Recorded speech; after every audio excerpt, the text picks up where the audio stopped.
Hello friends, કેમ છો બધા? મજામાં ને? જય શ્રી કૃષ્ણ બધાને. મેં આજ તારીખ 12થી વિડીયો બનાવવાના ચાલુ કર્યા છે. જો તમને ગમે તો લાઇક શેર અને સબસ્ક્રાઈબ કરજો, જેમાં હું તમારી સાથે daily routine family vlog share કરીશ. તો આ થઈ ગયો તો બપોરનો ટાઈમ ને ધોયેલા કપડાં સૂકવેલા વાળું છું.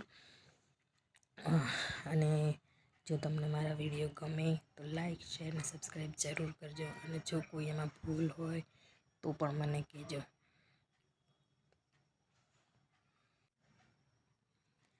હું તમારી સાથે રોજ નવા વિડીયો શેર કરીશ.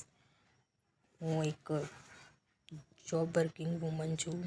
હું જોબ કરું છું. હું સવારે 10 વાગે જાઉં છું, સાંજે 8 વાગે ઘરે આવું છું. તેમાં મને જેટલો ટાઈમ મળશે એટલો વિડીયો હું તમારી સાથે શેર કરીશ. ને હું તમને આગળ બતાવીશ. આજે હું ગઈ હતી રતનપુર. એટલા લોકો અમદાવાદથી હશે, એમને ખબર જ હશે કે રતનપુર ક્યાં આવ્યું છે. ત્યાં અમે ગયા હતા કંઈક કામથી. તો હું તમને બતાવું હું શું લાવી. તો હું લાવી હતી ફ્રીજ ઉપર મૂકવાનું કવર. લેવાનું તો કંઈ જ નહોતું, પણ તો બી લેવાઈ ગયું. બીજું હું લાવી છું રિમોટ કવર, જેમાં મેં રિમોટ મૂકી દીધું છે. એક છે ફોન કવર. બે લાવી હતી, એક તો ફોનમાં મેં લગાવી દીધું છે. બીજું છે આ બક્કલ હું લાવી હતી, બે લાવી હતી. એક છે લિપસ્ટિક બક્કલ, એક મુકાઈ ગયું છે અંદર, એક જ બક્કલ છે.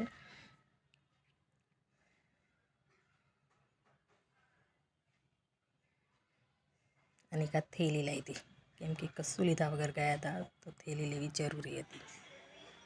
પછી થઈ ગયો તો પછી ચાનો ટાઈમ, તો મેં કીધું પહેલાં હું આ કવર મૂકી દઉં, સેટ કરી દઉં કેવું લાગે છે. એટલે હું જોતી હતી કેવું લાગે છે. સારું લાગતું હતું. તમને જોવા મળશે મારા વિડીયોમાં. આજે મેં હેર કલર કર્યો હતો તો હું જોતી હતી બરાબર થયા છે કે નહીં, કંઈ રહેતો નથી ગયા ને એ હું જોતી હતી. હેલો ફ્રેન્ડ્સ, હું છું લીના પટેલ, અમદાવાદથી. આ મારો ફર્સ્ટ બ્લોગ છે. હું તમારી સાથે રોજ ડેલી રૂટીનના વિડીયો ફેમિલી બ્લોગ શેર કરીશ. જો તમને ગમે તો લાઈક. આજે હું તમારી સાથે શેર કરું છું સાંભારની રેસીપી, જે હું મારી રીતે બનાવું છું. જેમાં મેં દાળમાં નાખી દીધા છે ટમેટાં અને મીઠું. હવે હું તૈયારી કરું છું ઇડલી મૂકવાની.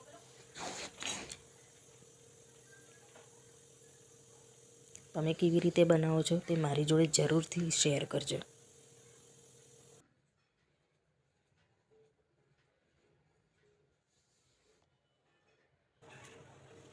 સાંભાર માટે મેં ડુંગળી સમારી લીધી છે. હું એમાં આ ડુંગળી ઝીણી ઝીણી સુધારીને આપણે એમાં અચકચરી રાખવાની છે, પેસ્ટ નથી બનાવવાની. તમે કઈ રીતે બનાવો છો એ મારી જોડે શેર કરજો. હું કઈ રીતે બનાવું છું એ હું તમારી સાથે શેર કરું છું. એને હું ઝીણી ઝીણી કાપી લઈશ. ડુંગળી ધોઈને મેં કાપી લીધી છે.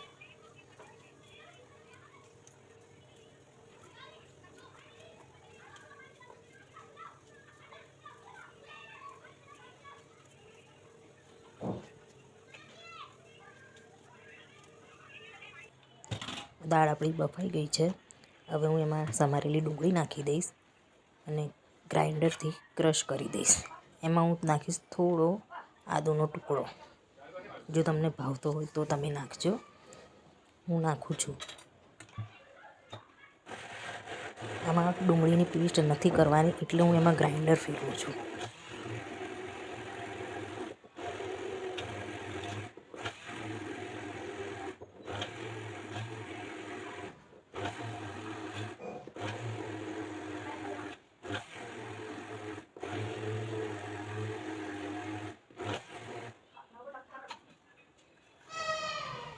તેમાં મેં નાખી દીધું છે પછી થોડું પાણી, કેમ કે દાળ જાડી હતી.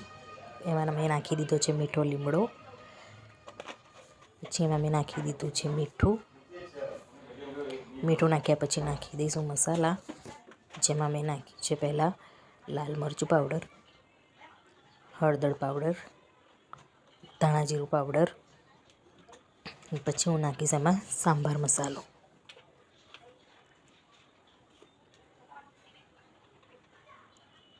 સાંભાર મસાલો નાખ્યા પછી હું એમાં નાખું છું ગરમ મસાલો.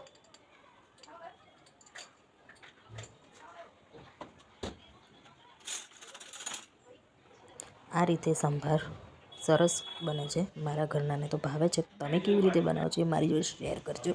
આપણો સંભાર બનીને તૈયાર છે. હવે આ તમે વિચારતા હશો ટિફિન કોનું છે, તો આ છે મારા સસરાનું, જે જાય છે નાઇટમાં, એટલે મોકલાવાનું છે એમના માટે. પછી થઈ જમીને બધા જમીને બધું પતી ગયું પછી મેં કરી દીધું રસોડું સાફ કરીને પછી ઘસ્યા વાસણ. બસ આટલો જ હતો મારો વિડીયો. જો તમને ગમ્યો હોય તો લાઈક, શેર ને સબસ્ક્રાઈબ જરૂર કરજો. અને કોઈ ભૂલ હોય તો મને કહેજો કોમેન્ટમાં કહેજો વિડીયો કેવો લાગ્યો.